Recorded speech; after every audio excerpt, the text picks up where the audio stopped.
templates are used to create Excel tables that will map data between Excel and Salesforce.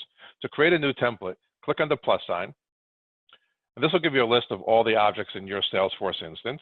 So in this case, I want to work with the account object. So I'll start typing in account, and it gives me a list of all the objects with the word account in them. Next, I want to choose the fields that I want to see in my table. In this case, I want to see the account name, so I'll just check it. Again, I can use type ahead, just type description, and I'll see all of the fields that have the word description in them. I'll choose account description, and then let's drag in the account phone number.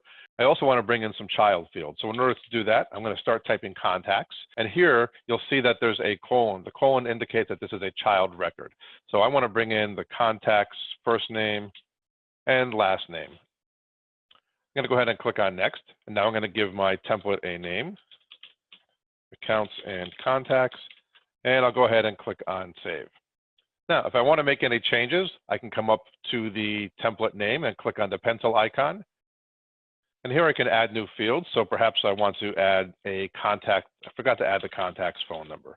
So I'll come down here and we'll choose the business telephone number for the contact. I can also change the sort order. So I want to bring contact's phone number up here above first name, click on next, and then click on save.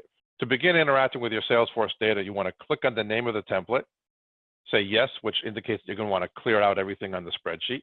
And now your table is loaded, allowing you to work with your existing Salesforce data by using the download functions, or you can use update to create new records. We've got lots of tutorials and demos on that you could take a look at. Now that the table is loaded, let's just take a look and see what's happening behind the scenes. All the field names in row 2 are freely editable. So if you want to change account description to just description, go ahead and change it. There'll be no impact to the functionality. Now take a look at row 1, and you can see here the Salesforce field IDs. So account name, account description. We've hidden these in a white font so that ordinary end users won't be confused.